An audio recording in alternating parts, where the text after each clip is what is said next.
हम गोलियों से डरने वाले नहीं है, मगर मैं ये भी बता देना चाहता हूं, मैं गोली का जवाब भी दे सकता हूं, इस बात को भी आप लोग जानते हैं। उनकी गोली का एक और कारण यह है कि वो डर रहे हैं, वो घबरा रहे हैं, और जब कोई घबराता है तो वो इस स्थिति में आता है कि इस तरह के हमले करता है। अगर हमारे खून से क्रांति आए तो मैं आंख खुले में इसलिए बैठा हूं कि मैं अपने खून का एक कतरा चुकाने के लिए तैयार हूं। अगर मेरे समाज, ये बहुजन समाज एकजुट हो जाए, अपनी एकता बनाए और अपने अधिकारों की लड़ाई को मजबूत करे, तो मैं अपने खून का एक कतरा जो है इस आंदोलन में निछावर कर दूंगा। इसलिए मैं यहाँ भरतपुर में हूँ। आज आदमी गोली से नहीं मरता, आदमी मरता है डर से, और डर जिस दिन मैं इस काम में आया था, मैं डर को घर छोड़ाया था। अगर डर में रहूंगा तो लोहे के बक्सों में रहूंगा, लोहे के बक्सों में रहूंगा, थारे किसी काम नहीं आ सकता हूँ।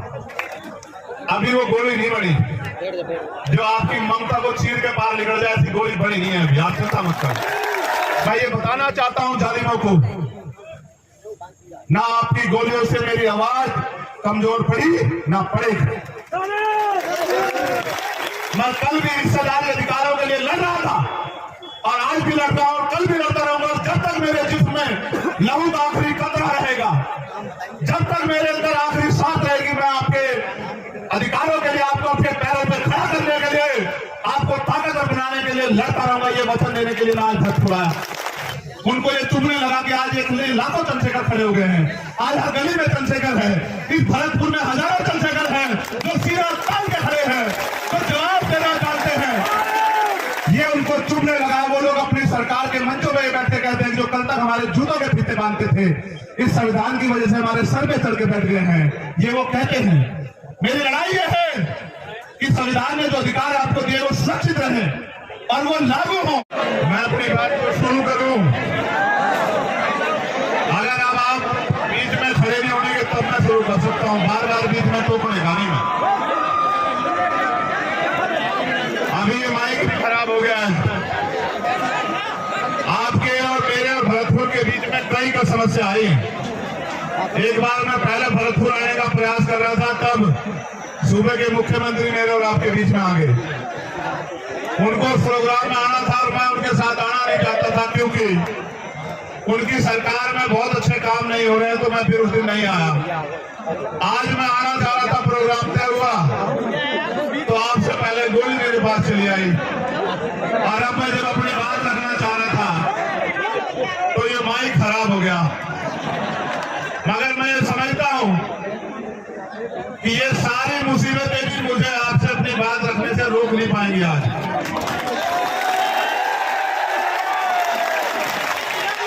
समाने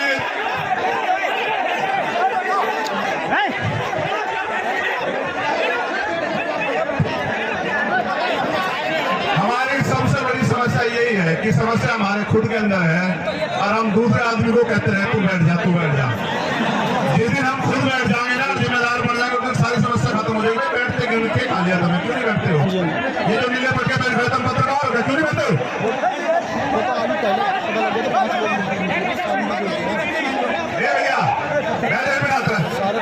भैया चल 5 लोग हैं, जिम्मेदार नहीं था यहाँ यार, भाई ने मीडिया वालों को बिठाने के लिए निकाल नीले पट्टे वालों को।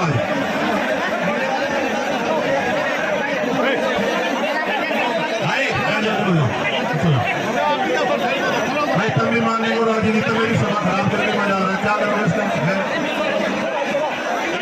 पीछे तो तुम्हें क्या परेशानी, पीछे सारी वजह पूरी सभा खराब हो रही है। 4 लोगों में खराब हो जाऊँ।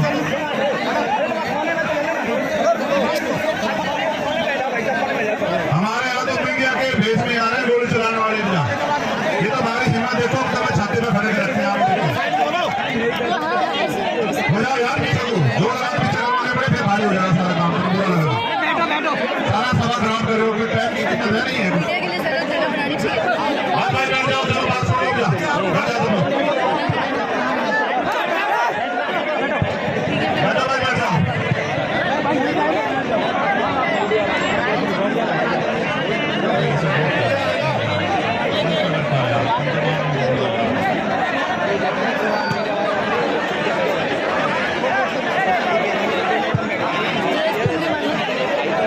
देखो आज भरतपुर आने के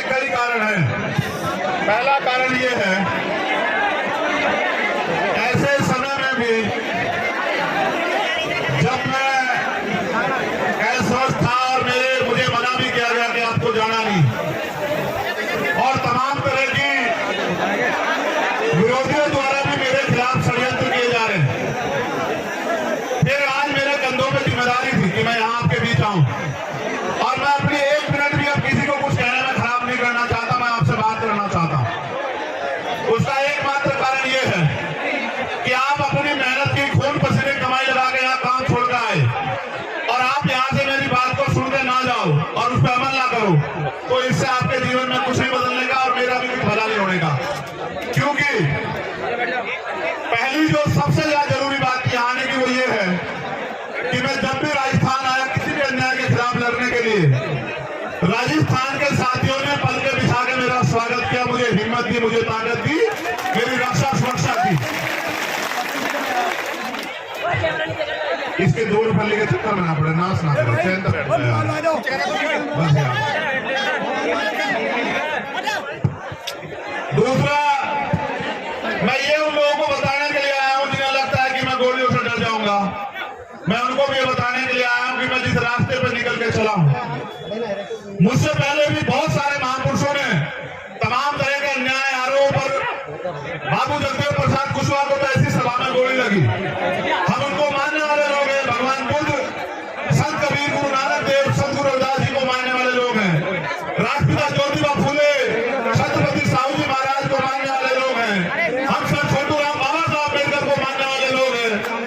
हम गोलियों से डरने वाले नहीं है। मगर मैं ये भी बता देना चाहता हूं, मैं गोली का जवाब भी दे सकता हूं, इस बात को भी आप लोग जानते हैं।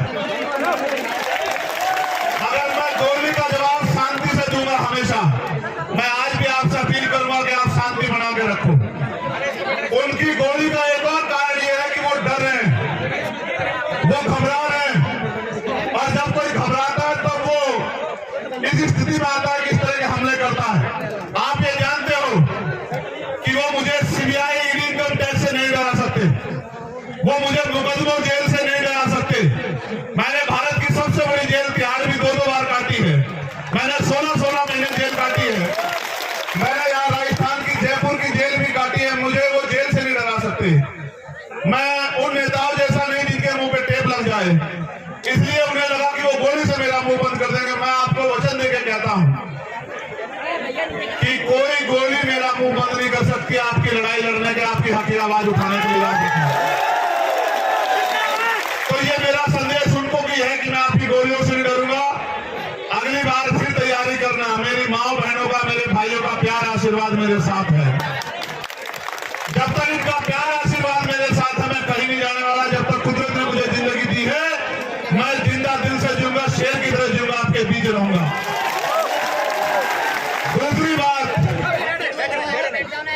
मैं यहाँ इसलिए भी आया कि मैंने आपको वचन दिया कि मैं आऊंगा भरतपुर, और मैं ये बताने के लिए भी आया हूं कि मेरा दिया हुआ हर एक वचन, उसको अगर मुझे अपनी जान की कीमत चुका के भी निभाना पड़ा, मैं उसको निभाऊंगा। और जो वचन मैं आपको दूंगा उसको मैं पूरा करूंगा।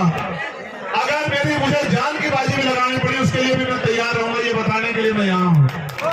और चौथी और आखिरी बात, जो सबसे महत्वपूर्ण हमारे नेताओं को भी सुननी चाहिए, कि जब आप संघर्ष के पथ पे हो, कर्तव्य के पथ पे हो, अगर कोई बहुत ही ज्यादा मुसीबत आ जाए तो आप लक्ष्य से भटक जाओ, आप समय से ना पहुंचो, वरना आप समय से पहुंचो और मिशन के रास्ते में कोई कठिनाई आ जाए, जब तक आपके महापुरुषों का सपना पूरा ना हो तब तक रुको ना, अडिग रहो। जैसे मैं आज अडिग रहा हूं, ऐसे आप भी अडिग रहो, क्योंकि ये परिवर्तन का आंदोलन है, एक दिन में पूरा नहीं होगा।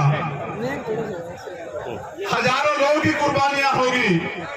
गुलामी की बेड़ियां एक दिन में नहीं कटती हैं। मैं ये बताने के लिए भरतपुर में हूं, इस एकता के बीच में, कि अगर गुलामी की बेड़ियां काटनी है तो कुर्बानी देने के लिए तैयार रहो। क्योंकि जिस कौम में कुर्बानी के बगैर तैयार नहीं होते, वो कौम कभी आजादी प्राप्त नहीं करती है। इतिहास गवाह है। अगर हमारे खून से क्रांति आए तो मैं यहाँ खुले में इसलिए बैठा हूं कि मैं अपने खून का एक कतरा चुकाने के लिए तैयार हूं। अगर मेरे समाज, ये बहुजन समाज एकजुट हो जाए, अपनी एकता बनाए और अपने अधिकारों की लड़ाई को मजबूत करे,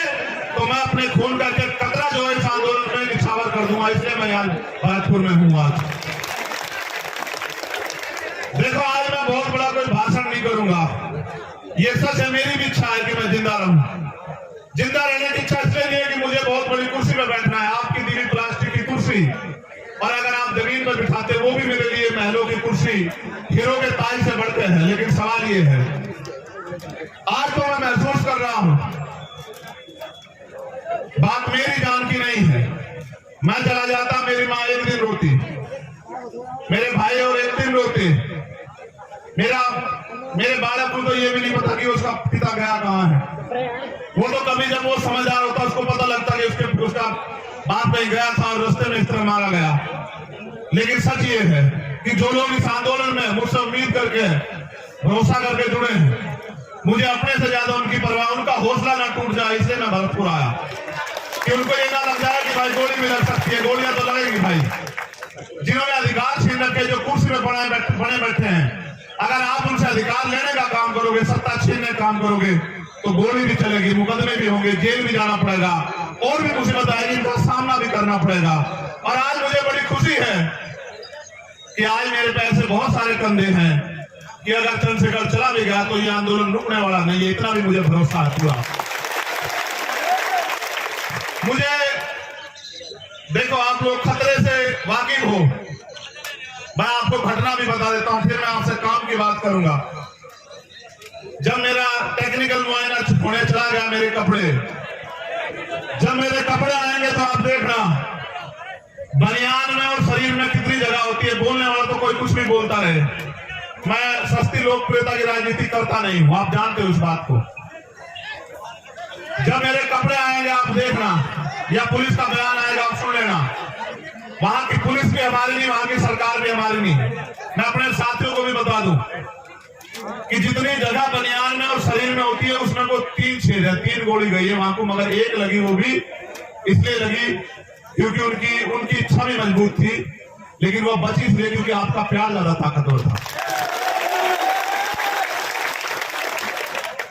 पहली गोली जब शीशे पे लगी, वो शीशा मजबूत था, वो क्योंकि राउंड कम मिले, वो आसानी से आगे ऐसा लगा जैसे पत्थर लग गया सिर में। मैंने अपने साथियों से कहा कि भाई शायद किसने पटाखा छुपाया, किसका टायर पड़ गया। मैंने कहा पत्थर आगे लगी दिखे। लेकिन जब दूसरी गोली लगी तब मुझे एहसास हुआ, तो मैंने मनीष से कहा भाई, मैंने कहा गिर गए हैं, गोली चल रही है। मैंने कहा गोली चल रही है, गोली लगी है। फिर मैंने अधिकारियों को बताया, ये बात मैंने आपको इसलिए बताई, मुझे एक बात का पता, आदमी गोली से नहीं मरता, आदमी मरता है डर से। और डर जिस दिन मैं इस काम में आया था, मैं डर को घर छोड़ आया था। अगर डर में रहूंगा तो लोहे के बक्सों में रहूंगा, लोहे के बक्सों में रहूंगा, थारे किसी काम नहीं आ सकता हूं। अगर थारे बीच रहूंगा तो थारे भी काम आऊंगा, और मुझे लगता है कुछ करके भी दिखा पाऊंगा।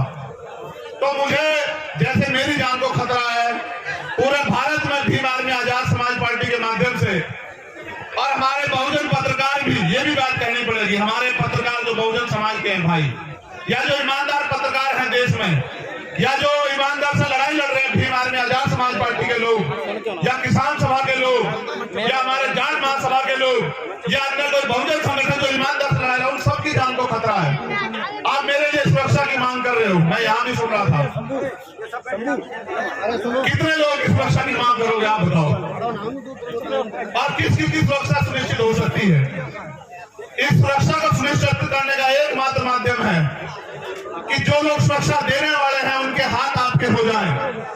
जिनसे सुरक्षा मांग रहे हो उन कुर्सियों में आप जाके बैठ जाओ। जिस दिन उन कुर्सियों में आप बैठ जाओगे, ना चंद्रशेखर आजाद को खतरा होगा और ना किसी आम आदमी को खतरा होगा।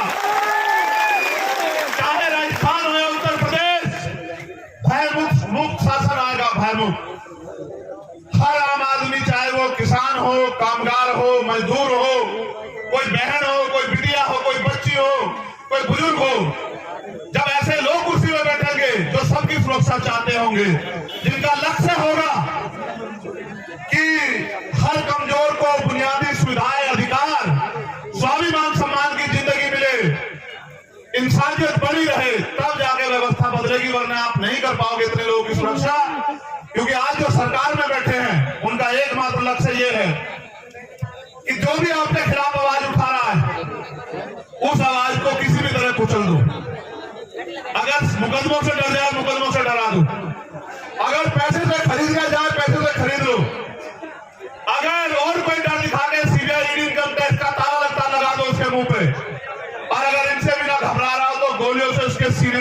कर दो। अभी वो गोली नहीं बनी जो आपकी ममता को चीर के पार निकल जाए, ऐसी गोली बनी नहीं है अभी, आप चिंता मत करो। मेरी बात पर गौर करो। अब जो बात मुझे आपसे कहनी है कि मेरा पसीने में यहाँ जो हाल है, आपका क्या हाल हो रहा होगा, फिर मैं आपके लिए क्यों कुर्बान ना हो जाऊं, आप बताओ मुझे। जो मेरे लिए टांग पे खड़े हैं, जो इस गर्मी में मोटे से मोटा लगाकर सर में सर जोड़ के यहाँ जो अड़े बैठे हैं, घर में वो पंखे के बगैर भी नहीं रहते होंगे, कूलर के बगैर भी रहते होंगे, अगर वो जीवो मेरी बात पे कर खड़े हैं तो उनके लिए मैं क्यों ना कुर्बान हो जाऊं, आप बताओ मुझे, क्या ऐसा कारण है कि मैं कुर्बान ना हो जाऊं। देखो भाई, हम जा, बैठ जाना, बैठ जा। गुजारा जी की सुरक्षा में हो, उसे ना कुछ हो सकता, मर्द का वक्त बैठ जा, बैठ जा, नाल ना करे कोई, इनकी सुरक्षा ज्यादा है। देखो मेरी बात पर गौर करो। 26 जनवरी 1950 को भारत में लोकतंत्र आया था। लोकतंत्र यानी कि बहुमत का शासन, जिनका वोट होगा उनका राज होगा। पहले राजतंत्र था, अच्छे राजा भी हुए, बुरे भी हुए, तानाशाह भी हुए, सबका अपना अपना हसर भी हुआ। यहाँ का तो इतिहास गवाह है, यहाँ तो किसान कामगारों ने मिलकर जो है राजशाही भी चलाई। अगर हमारी वफादारी थी, जो खजांची हमारा था, ये हमारी वफादारी थी कि खजांची हमारा था, ये हमारी वफादारी थी, हमें भरोसा था। और सेनापति गुर्जर समाज का था, ये भी हमारी वफादारी थी कि हमारे सेना पर भी भरोसा था, और राज भी हमारा था, क्योंकि राज करने वाले भी हमारे लोग थे। हम लोग मिलजुल के राज कर रहे थे। यहाँ मैंने ये यहाँ की बात बताई, लेकिन मैं आपको लोकतंत्र की बात बताता हूँ कि जिनका वोट होगा उनका राज होगा। आज आपको चाहे रोजगार चाहिए हो या न्याय चाहिए हो या कोई हक अधिकार चाहिए हो, हर चीज के लिए सरकार पे आप लोग निर्भर हो, लेकिन सरकार बनाने की शक्ति आपके अंदर है। जैसा मैंने कहा, जिनका वोट होगा उनका राज होगा। आप बस इस बात को नहीं समझ पाए कि वोट आपके पास है, राज दूसरों का है। अगर जिनका वोट है वो अपनी वोट को संगठित करके और एक एक वोट को अपने पक्ष में दे दें तो राज यहाँ आपका आ जाएगा। और जिनका राज आ जाएगा, आप ये बताओ, अगर राजस्थान में आपका राज होगा तो क्या राजस्थान में मुझे कोई खतरा हो सकता है क्या? बात मेरे खतरे की नहीं है, मैं आपका ध्यान आकर्षित करूंगा। बात उस खतरे की है जो अन्याय लंबे समय से राजस्थान में हो रहा है। चाहे पूछे रखने पर हत्या हो, चाहे पानी पीने पर मटकी छूने पर हत्या हो, चाहे घोड़ी पर बैठने पर अपमान किया जाए, चाहे और तमाम तरह की जातीय, धार्मिक और तानाशाही सामंतवादी सोच के कारण हमारे लोगों के साथ अन्याय हो, दलित, पिछड़े, अल्पसंख्यक समाज के साथ, ये सारा अन्याय तब रुकेगा। देखो, मैं अपनी पीठ का घाव, ये मेरा जरा सा घाव 1 इंच का, इससे इस घाव के जख्म को मैं सह लूंगा। ये मेरी पीठ पे है, ये मुझे कम दिखाई देगा, लेकिन जब रोज मैं अन्याय सुनता हूँ, अपनी बहन बेटों के साथ होते अन्याय को देखता हूँ, अखबार में पढ़ता हूँ, टीवी में देखता हूँ, वो जो घाव मेरे सीने पे होता है, मैं उस घाव से परेशान हूँ। इस दर्द को तो कुछ नहीं है, इस दर्द को तो मैं सह लूंगा, इस दर्द को सह सकता हूँ, तभी तो आपके बीच में हूं।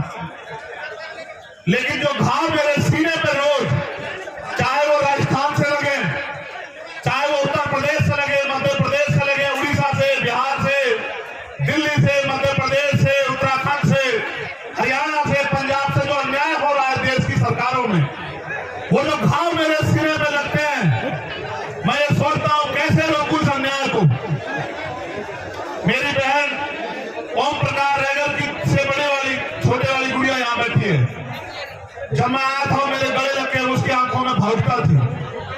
मुझे उस दर्द की ज्यादा परवाह थी, वो दर्द कैसे कम होगा। वो दर्द एक तरीका ही है कम करने का। और जो आप मांग रहे हो सुरक्षा सुरक्षा सुरक्षा, मत मांगो सुरक्षा।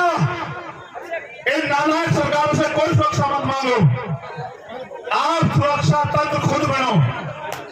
सुरक्षा मांग लेने वाले नहीं, सुरक्षा देने वाले बनो। मेरे लोगों, अपनी ताकत को समझो। मैं इसको क्या जवाब दूं? इसको क्या जवाब दूं? मैं कार्तिक भील की पत्नी को क्या जवाब दूं? मैंने आपसे पिछली बार भी पूछा था। मैं जितेंद्र मेघवाल के परिवार को क्या जवाब दूं? मैं राजस्थान में आके क्या बड़ी बड़ी बातें करूं? जब मैं न्याय नहीं दिला पा रहा हूं। आपने सामाजिक न्याय सम्मेलन रखा, हमारे किसान नेता पुष्पेंद्र चौधरी मुझसे पहले बहुत बोले होंगे, हम न्याय नहीं ले पा रहे राजस्थान में, तो सामाजिक न्याय कहां से मिलेगा? सामाजिक न्याय का मतलब समझते हो? सामाजिक न्याय का मतलब होता है हिस्सेदारी। धन धरती राजपाट में आपकी हिस्सेदारी, चाहे वो साधन हो, संसाधन हो, राज सत्ता हो, नौकरी हो, जमीन हो, हर काम में आपकी हिस्सेदारी। आपको लगता है हिस्सेदारी मांगने से मिल जाएगी? आपको लगता है हिस्सेदारी अपील करने से मिल जाएगी? आपको लगता है हिस्सेदारी किसी के बैंक छूने से मिल जाएगी? एक तरीका है लोकतंत्र में हिस्सेदारी लेने का, वो ये तरीका है जो बाबा साहब अम्बेडकर ने अपने 4 बच्चों की कुर्बानी से आपको दिया। वोट का ताकत, वोट की शक्ति, वोट की शक्ति के बिना कोई तरीका नहीं सामाजिक न्याय मिल जाए। अगर ये सरकारें सामाजिक न्याय देना चाहती तो आप सोचो कि चुनाव होते हैं, सरकारें बनती है, सामाजिक न्याय क्यों नहीं मिलता? बताओ, किसान को उसकी फसल का दाम मिल रहा है क्या? सरकार आती है, किसान कागज लेके दफ्तरों में खड़ा रहता है। नौजवान को रोजगार मिल रहा है क्या? सीएचए की भर्ती वालों जिनके बच्चों को मैं जेल गया, उनको लाठियां मारी सरकार ने। अगर नौजवान रोजगार के लिए आता है, सरकार में जवाब नहीं है। महंगाई बेरोजगारी पे बात करोगे, जवाब नहीं है। गरीबों की ताकत और लोग जमीन छीन रहे, जवाब नहीं है। मैं भी गया वहां नवलगढ़, किसानों की जमीन पूंजीपतियों को दे दी, उसमें हिस्सा मजदूरों का भी था, क्योंकि किसान की जमीन पर किसान मालिक नहीं होता अकेला। किसान को तो मुआवजे की भी बात होती है, लेकिन उस किसान की खेती से जिनके घर चलते हैं, जिस किसानी से लोगों के रोजगार चलते हैं, उनकी हिस्सेदारी भी होती है। उनका भी सब कुछ चला गया। आजाद भारत में कुछ बंटवारा नहीं हुआ। ना जिन पे जमीन थी उनको जमीन मिली, ना जो जिन पे उद्योग थे उनको उद्योग मिले, ना जिन पे रोजगार था उनको रोजगार मिले। अगर मिला तो मिला कि जब भी हत्या वाली खाई तो लाठियां मिली, गोलियां मिली, जेल मिली, मुकदमे मिले, अन्याय हुआ, अत्याचार हुआ, अपमान हुआ। और अगर किसी ने आवाज खोली तो उसका स्वागत गोलियों से हुआ। मैं ये बताना चाहता हूं जालिमों को, ना आपकी गोलियों से मेरी आवाज कमजोर पड़ी ना पड़ेगी। मैं कल भी हिस्सेदारी अधिकारों के लिए लड़ रहा था और आज भी लड़ रहा हूं, कल भी लड़ता रहूंगा। जब तक मेरे जिस्म में लहू का आखिरी कतरा रहेगा, जब तक मेरे अंदर आखिरी सांस रहेगी, मैं आपके अधिकारों के लिए, आपको अपने पैरों पे खड़ा करने के लिए, आपको ताकतवर बनाने के लिए लड़ता रहूंगा। ये वचन देने के लिए मैं आज भरतपुर आया।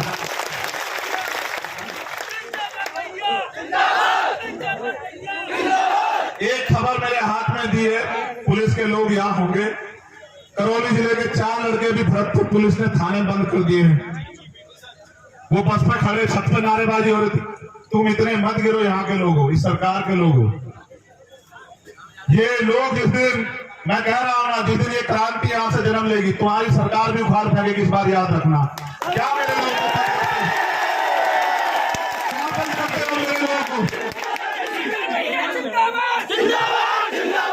क्या छत पे खड़े होकर नारेबाजी करना पड़ा था? वो मुझे पता है वो छत पे क्यों खड़े थे। वो इसलिए खड़े थे क्योंकि मैं एम्बुलेंस में लेटा हुआ था, मुझे देखना चाहते थे, इसलिए वो छत पे खड़े थे। छत पे खड़े होने वालों को गिरफ्तार करते हो और मेरे लोगों को छत से फांसी का फंदा बांध के लटकाने वालों को माला पहनाते हो, शर्म करो। मेरी लड़ाई पुलिस से नहीं है। मैं जानता हूं ये सरकार के नेताओं के इशारे पे होगा, उन नेताओं के इशारे पे जिनकी जमीन खिसकेगी यहां से। मैं उनको ये कहना चाहता हूं, मैं भी मालिक नहीं, ये मालिक है जो सामने बैठे, ये मालिक है, ये लोकतंत्र है, जनता मालिक है। ये जनता जिसके साथ खड़ी है वो नेता है, ये जिसके पीछे खड़ी है वो आगे बढ़ेगा। कल तक ये आपके साथ थी, अगर ये मेरे साथ खड़ी हो गई, तुम्हें मुख्यमंत्री की कुर्सी के आसपास भी नहीं जाने देंगे मेरे लोग, याद रखना। मुख्यमंत्री गलतफहमी में मत रखना और न रहना रामना हम हैं। पुलिस से हमारी कोई लड़ाई नहीं। पुलिस के लोग किसान कामगारों के बच्चे हैं, वो हमारे लोग हैं। वो अगर हमें लाठी भी मारेंगे तो ये सोच के मारेंगे कि अपने को लाठी मार रहा हूं। लेकिन याद रखना, सरकार से कोई हमारा रिश्ता नहीं। अगर सरकार के लोग हमारे लोगों से अन्याय कराएंगे, हम अपने लोगों की लाठियां खा लेंगे, लेकिन आपकी कुर्सियां खींच लेंगे भी। ये आप याद रखना, समय आ रहा है 2023 का।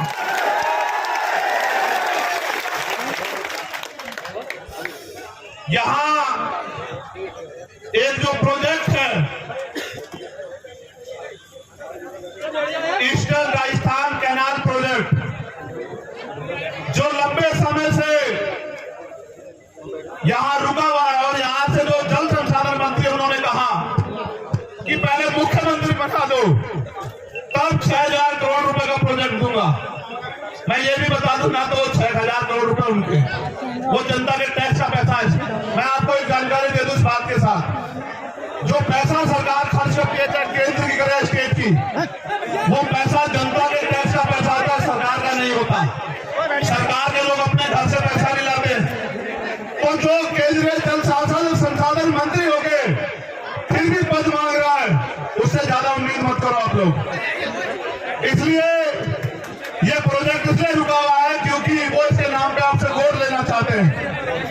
इस बार आपको उनकी बातों में नहीं आना है, उनकी झूठी बातों में गुमराह तो नहीं हो जाओगे, बताओ। नहीं, दोनों हाथ उठा के बताओ। नहीं, उठा के रखो तभी मानूंगा। अच्छा ठीक है। यहां एक सबसे बड़ी समस्या है, सुन लो। एक यहां बजरी माफिया का बड़ा वो है, जिसकी वजह से आम आदमी को जो बजरी 3-4 हजार रुपए मिलनी चाहिए वो 20-30 हजार रुपए से ज्यादा मिलती है।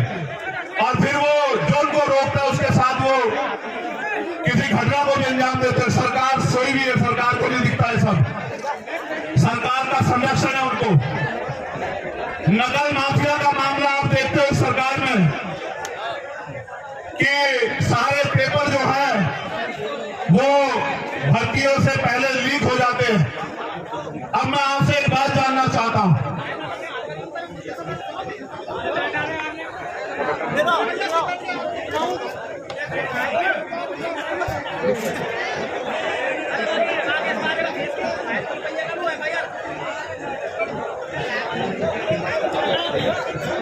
आप यहां क्यों आए? मैं आपसे जानना चाहता हूं। हल्ला मत बजाइए राइट वाले, बहुत नजदीक खड़े वहां देखो लोग 200 मीटर चैन से खड़े हुए। और मैं तुमसे कूलर के आगे बैठने से नहीं कह रहा, मुझे हवा की जरूरत नहीं, मगर चैन से खड़े हो जाओ। मेरे हिस्से की हवा भी कोई बात नहीं। मैं आपसे पूछ रहा हूं, आप यहाँ क्यों आए? यहाँ गोली भी चल सकती है आपके ऊपर, मेरे चक्कर में आपको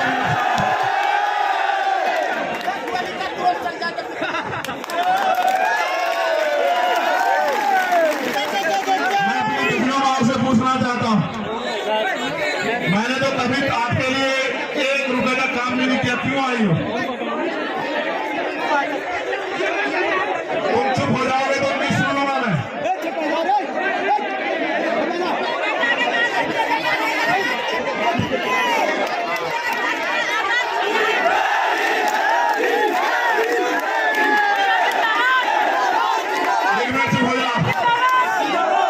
एक सवाल और है,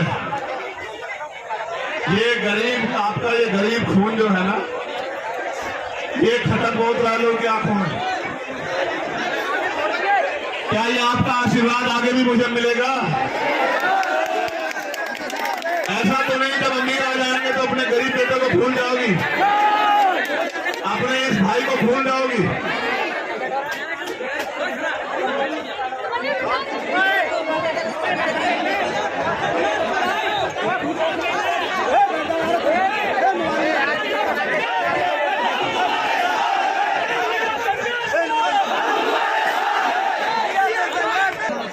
मुझे 7 घंटे का सफर लगेगा। मैं उनसे जाऊंगा तब 1 बजे पहुंचूंगा घर। लेकिन सच ये है, देखो मैं सच में नया हूं राजनीति में। मैं बिल्कुल सच में नहीं आऊं, मैं ये नहीं कहता मैं बहुत बड़ा हूं, बहुत बड़े बड़े नेता। मैं तो छोटा सा आपका आप जैसा हूं जैसा आप, लेकिन मैं आपको ये वादा कर सकता हूं, क्योंकि आदमी के लिए जान से बढ़ के कुछ नहीं होता। मुझे यहाँ से एमपी एमएलए का चुनाव नहीं लड़ना है, लेकिन मैं चाहता हूं कि यहाँ भी अन्याय खत्म हो, यहाँ भी आप लोग ताकतवर हो। मैं यूपी में नहीं गया सभा करने, इस घटना के बाद में यहाँ आपके पास आया ये कहने कि यहाँ आपके पास पहले मौका आएगा अपने लोगों की रक्षा सुरक्षा करने का। यहाँ आपके पास पहले अवसर है इन गुलामी की बेड़ियों को और उन सामंतशाही ताकतों को सबक सिखाने का कि अब हम जुल्म नहीं सहेंगे, अब हम किसी भी कीमत पे किसी भी अन्याय अत्याचार को बर्दाश्त नहीं करेंगे, चाहे वो चंद्रशेखर आजाद के साथ हो या गांव में रहने वाले आम किसी किसान, कामगार, नौजवान, महिला, मजदूर किसी के भी साथ होने से अन्याय को नहीं सहेंगे। ये सबसे बड़ा मौका आपके पास आने वाला है और मैं आपसे आग्रह करूंगा, ये राजधानी है हमारी, मैं इस बात को जानता हूं, ये आगरा से लगी हुई राजधानी है हमारी। मैं आपसे अपील करूंगा, आपने मिट्टी के पुतलों को ताकतवर बनाया। मैंने आपसे पहले कहा कि सबके लिए अपनी जान कीमती होती है, लोग रोटी और जान के लिए जीते हैं। मैं अगर जीता हूं, अगर मुझे ये दूसरा जन्म मिला है, तो मैंने पहला जन्म भी आपके नाम सब कुर्बान कर दिया था और मेरा ये जन्म भी आपके नाम कुर्बान रहेगा। आप इस बात को जान लें। ना मैं आपके स्वाभिमान, सम्मान, आपके हक अधिकारों से पहले समझौता करता आया और ना आप करूंगा। मेरी जान जा सकती है, लेकिन मैं कभी आपके अधिकारों के को झुकने नहीं दूंगा। ये वादा करने के लिए भरत मेरे जाने के बाद तमाम तरह की बातें होंगी, बस याद रखना। अगर आप ये सोचते हो कि आपके साथ यहाँ अन्याय हुआ, मैं दिल से कह रहा हूं, आपके पीठ पे पड़ी हुई एक लाठी चंद्रशेखर आजाद की पीठ पे पड़ी। जब कोई जालिम, देखो मुझसे लड़ाई क्या है मैं बता देता हूं, आपसे पहले नहीं होता था कि कोई ताकतवर किसी की बच्ची को नोच ले, किसी का अपमान करे, किसी को गलत निगाह से देखे, किसी को घोड़े पे ना बैठने दे, किसी की मूछें रखने पे हत्या कर दे, किसी की मटकी छोड़ने पे हत्या कर दे। अब से पहले नहीं होता था, लेकिन अब होता है कि अगर ऐसा कोई करता है तो वो मिनट से पहले जेल जाता है, उसका बाप भी उसको बचा नहीं पाता। होता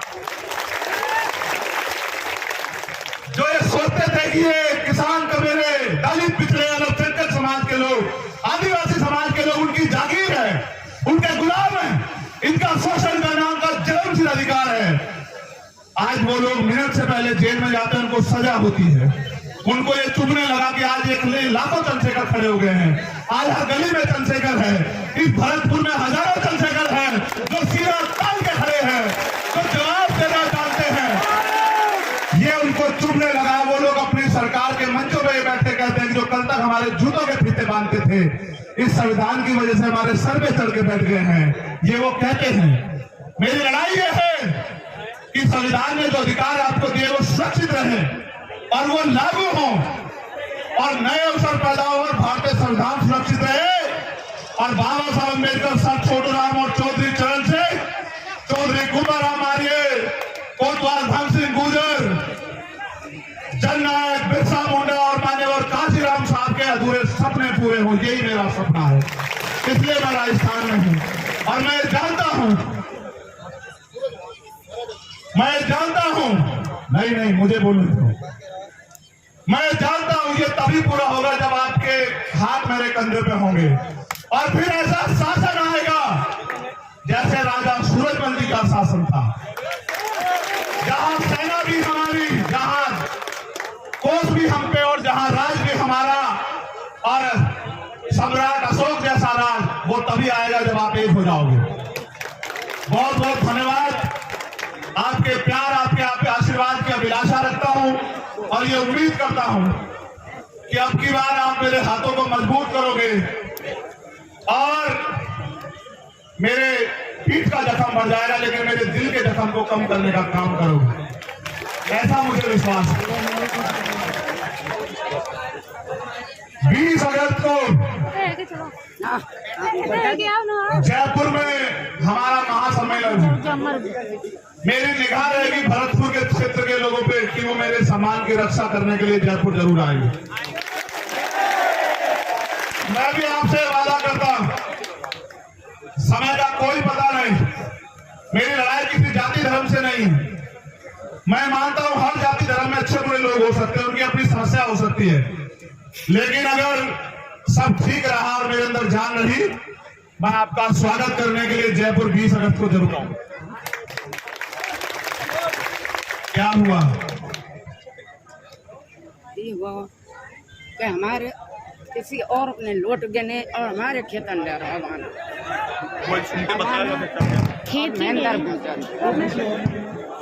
हमारे खेतन पे हमन को गोमन ना दे रहा, ना कहा था कि मैं गोमन दिए बोला। एक माई की समस्या है और मेरा काम यही है कि अगर मेरे होते उनकी समस्या हल हो जाए तो इससे अच्छा कुछ है नहीं। माई आप काम करो, आप हमारे यहाँ के जो लीडर्स लोग हैं, राजन वो दिए गुवा दिए तब मैं देते इतने बड़े बात। माई मुझे आपने कल इनको बताया होगा, ये लोग गए थे 2 साल से भजे डोल रहे। आप 2 साल से डोल रहे हैं, मुझे आप मांगे हुए 10 दिन दे दो भाई, इनकी समस्या सोल्व करा के मुझे बता दो। जब तक सोल्व ना हो तब तक मत बताना, जब सोल्व करा दो। ये माई कह दे कि मैं संतुष्ट हूँ, चाहे तुम्हें कोई कीमत चुकानी पड़े, धरना हो कुछ हो, चाहे लाठियां खानी पड़े। मैं एक आग्रह करूंगा, वो हिंसा के रास्ते में इसलिए ले जाना चाहते क्योंकि हम ताकतवर हो रहे हैं और उनको पता है कल हम उनसे कुर्सियां छीन लेंगे। हमें हिंसा के रास्ते पे नहीं जाना, मेरे लोगों, ये बात याद रखना आप लोग। मैं हाथ जोड़ के अपील कर रहा हूँ आपसे, ये मेरी बात करके मान रख लेना। अगर आप में मैं आपकी ताकत को जानता हूँ, आपने गलत रास्ता इख्तियार किया, सब खराब हो जाएगा। आप वोट की शक्ति में भरोसा रखना, आप जीत जाओगे। मैं सच कहता हूँ, आप जीत जाओगे अगर आपने वोट की शक्ति में भरोसा रखा। याद रखना मेरी बात को। एक और घटना कल स्वामी माधोपुर में हुई, जहां हमारे डॉक्टर्स लोगों पे गाड़ी चढ़ा दी गई और ये हमारे मुकेश मेहरवा जी के भतीजे भी है, परिवार के लोग। मैं ये मानता हूं कि जो लड़ेगा उसको न्याय सहना पड़ेगा, उसके परिवार को भी, लेकिन मैं ये भी मानता हूं कि हम लोग झुकेंगे नहीं किसी भी कीमत पे। बहुत बहुत धन्यवाद, आप सब लोग यहाँ आए, आपने मेरा मान रखा, आपने इतना प्यार दिया। जय भीम।